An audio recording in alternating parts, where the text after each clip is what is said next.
Oh no. Oh guys. Oh. Oh. It was like a petrified mouse. No. Oh. Oh fuck, why wasn't I wearing gloves? I was just talking about this. No.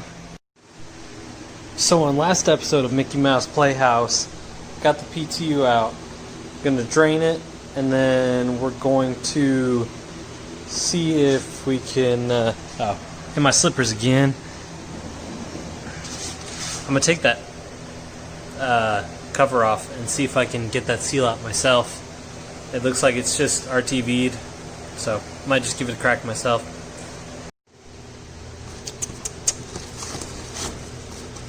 And you got biohazard. You gotta make sure. You got protection.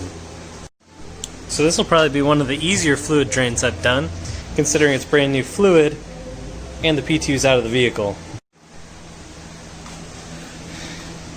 Even though I just changed the fluid and this hasn't been ran at all, I mean it's still gunky in there.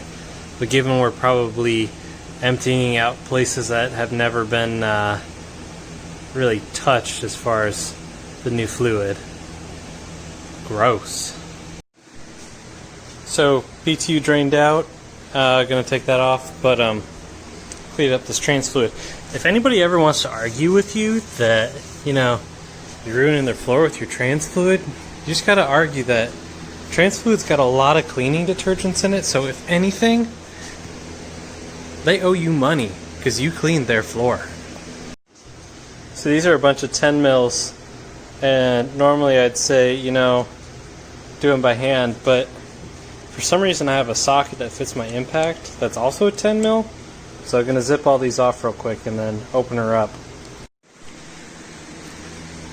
This is probably the most weight that this shitty little plastic table has sustained. So cut all those out, gonna pry at it for a little bit, see if I can break this RTV seal. I don't have a big pry bar, so, well, not big pry bar, but I don't have any pry bar tools, so I'm gonna just try my best. Alright, so we got it popped. This is first look. This is 136,000 miles on this PTU. Oh,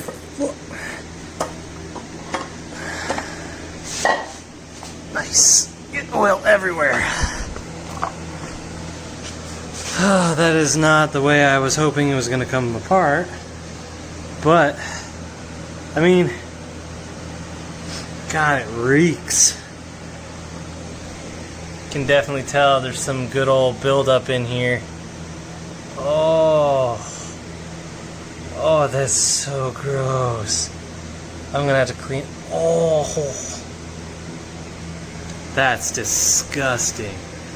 So I serviced this P2, I want to say 5 times in the lifetime I had it, and I've only had it for 40,000 miles.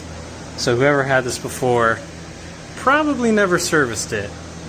So that being said, looks like I'm gonna have a grand old time cleaning this thing out.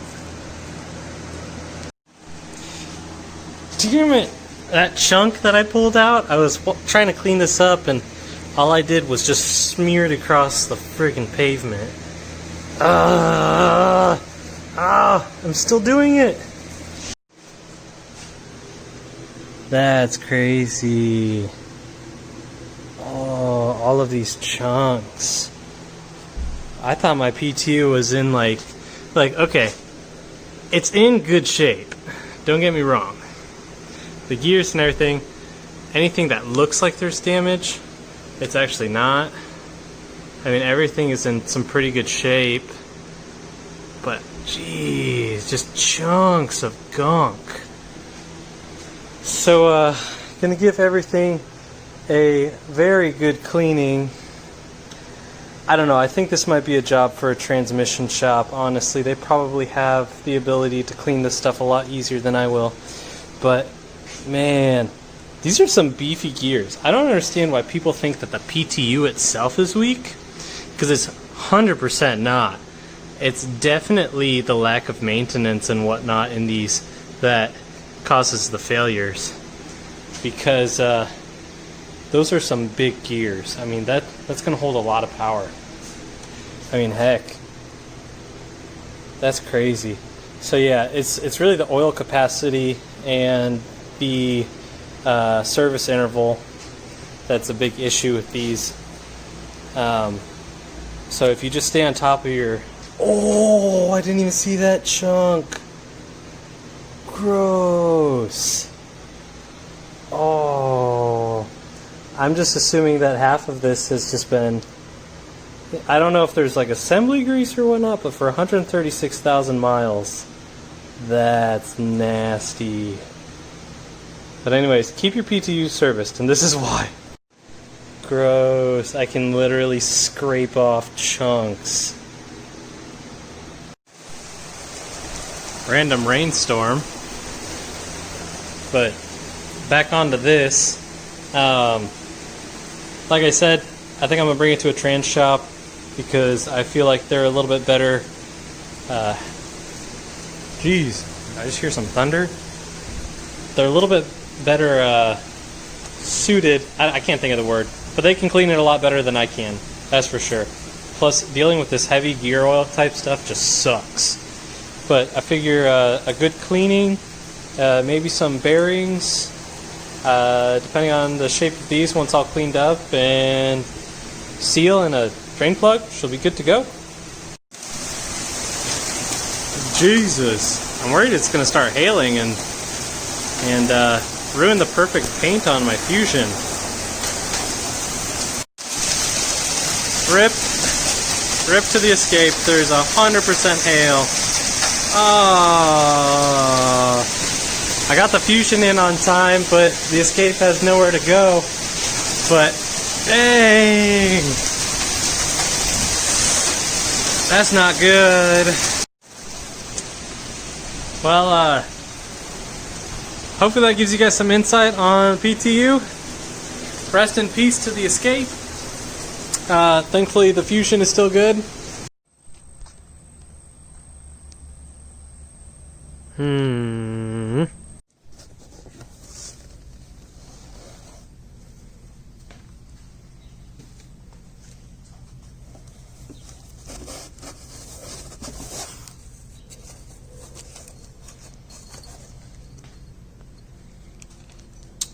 Oh yeah, that's good stuff.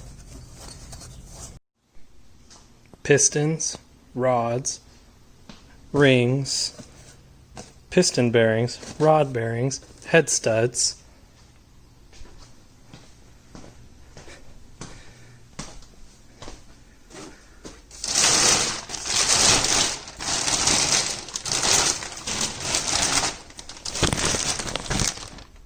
And now we have everything.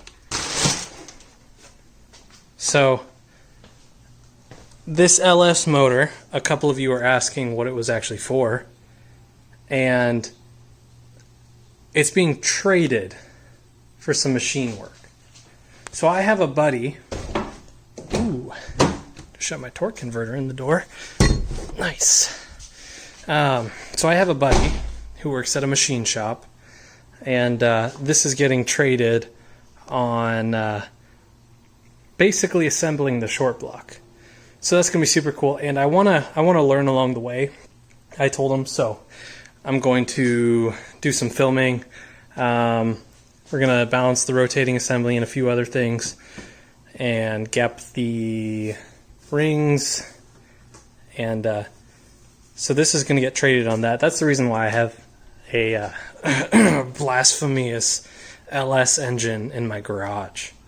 So super excited to finally have my pistons. Oh, so shout out to Lee at Ortiz. He hooked me up on all of this stuff. All of this is from, he actually was so interested in the build that he bought the bearings for me. So if you guys need any parts, give Lee a shout. OrtizPerformance.com, and let's get this thing started. Next video, LS is gone. Hopefully motor stuff. See you guys in the next one.